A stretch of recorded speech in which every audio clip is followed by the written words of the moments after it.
ڈول نہیں تو کنویں پر دوپٹہ اتارا اور اپنی گیٹی کے ساتھ باندھ کر کنویں میں لٹکایا اور اس کے منہ میں پانی نکل کے اترے آتے رہے ڈالتی رہی. تو جانوروں کی عادت ہوتی ہے جب وہ پانی پی کر یا کھا کر سیراب ہوتے ہیں نا تو سر اوپر کرتے ہیں. یہ جو سر اوپر کرتے ہیں اللہ کا شکر ادا کرتے ہیں.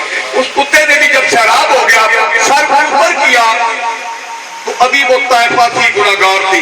جب سر نیچے کیا اس کے دل کی دنیا بدل گئی.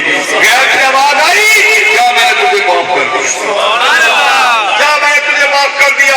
اب اس نے سچی توبہ کر لی. سچی توبہ کرنے کے بعد عبادت گزار بن گئی. اللہ تعالیٰ نے اس کو جنت کا اعلیٰ مقام دے دیا. اسی طرح دوسری حدیث اسی کے ساتھ ہے کہ ایک شخص جا رہا تھا, اس نے دیکھا ایک کتا کیچڑ میں منہ مار رہا ہے کنویں کے پاس, سمجھ گیا یہ پیاسا ہے. اس نے بھی اسی طرح عمل کر کے اس کو پانی پلایا. اس کی بھی دنیا بدل گئی, وہ بھی تائب ہوا اور اللہ کا مقبول بندہ بن گیا. دوستان محترم, اللہ کی مخلوق کی خدمت کریں, یہ بے زبان مخلوق کی بھی خدمت کریں. اور میں بچے کو کہہ رہا تھا کہ کسی کافر کی بھی اگر آپ خدمت کرتے ہیں, جو فرائض زکوٰۃ ہے وہ نہیں, زکوٰۃ مسلمانوں کا حق ہے, لیکن اگر اس کے علاوہ کچھ ان کی خدمت کرتے ہیں, اگر وہ بھی بحیثیت انسان کے ہیں ان کی بھی خدمت کرتے ہیں تو اللہ کی ذات رحمت آ جاتی ہے. اس لیے چاہیے کہ ہمیں دنیا میں رہ کر کچھ اس طرح کے کام کرنے چاہیے. لیکن یہ جو لوگوں کی آڑیوں باڑیوں پر قبضہ کرتے ہیں, مکانوں پہ قبضہ کرتے ہیں, زمینوں پر قبضہ کرتے ہیں, مجھے بتائیں کہ دنیا میں اگر ایک انچ کسی کی زمین کسی نے داب لی, کل قیامت کے دن اس اوپر سے لے کر تحت تک جتنی بھی زمین ہے اس کو توپ لا کے اس کے گلے میں ڈالا جائے گا, اس کے سر پہ رکھا جائے گا. یہ بوجھ پھر کیسے برداشت کرے گا؟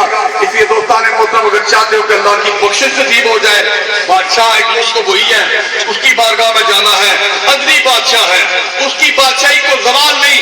دنیا میں جتنے بادشاہ ہیں وہ زبان پذیر ہوتے گئے, نہ گورے سکندر نہ ہے قبر دارا, مٹے نامیوں کے نشان کیسے کہتے. آج ہم بادشاہوں کو جانتے ہی نہیں کون کون سے گزرے ہیں, مگر یاد رکھو ایک اللہ باقی ہے, ایک اللہ باقی ہے, وہ ازلی ہے ابدی ہے, اس کی ابتدا کوئی نہیں, کیونکہ ابتدا اس کی ہوتی ہے جس کی ابتدا ہوتی ہے, نہ اللہ کی ابتدا ہے نہ اللہ کی ابتدا ہے. اور پھر ایک اس کا محبوب باقی ہے,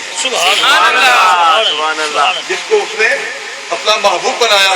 اور یاد رکھو ہر کمال دلیل زوال ہے, جس کو نہیں زوال کملی والے وہ تیرا کمال ہے.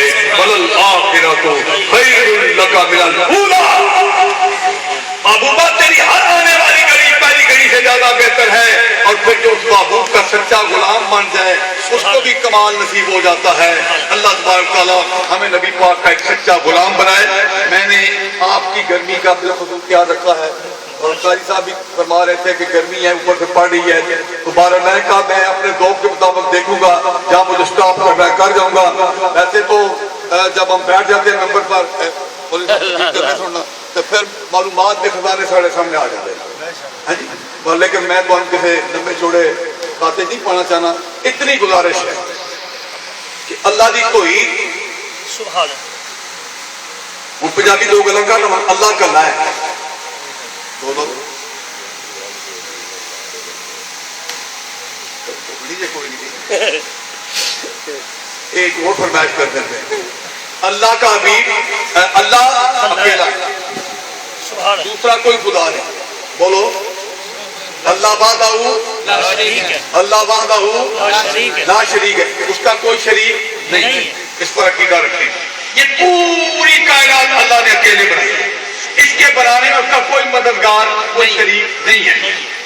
اور نبی پاک صلی اللہ علیہ وسلم اس کے پیارے محبوب ہیں, سارے نبیوں کے سردار, پوری کائنات سے افضل والا حضور کی ذات. باقی تمام نبی بھی برحق, کسی ایک نبی کا انکار بھی کفر میں لے جاتا ہے. سب نبیوں کو مانے, حضور پاک صاحب کے سردار. تمام صحابہ کی قدر کریں, صحابہ کو بھی مانے, اور صحابہ میں ٹاپ آف دی لسٹ سیدنا ابو بکر صدیق رضی اللہ تعالیٰ عنہ, اس کے بعد جناب عمر فاروق, اس کے بعد جناب عثمان غنی, اس کے بعد جناب مولا علی. ترتیب خلافت کے لحاظ سے رتبے بھی ہیں, ان کو مانے, اہل بیت کو مانے, اولیاء کو مانے. اور دوستان محترم, جہاں تک ممکن ہو ماں باپ کی خدمت ضرور کریں, ان کا ادب کریں.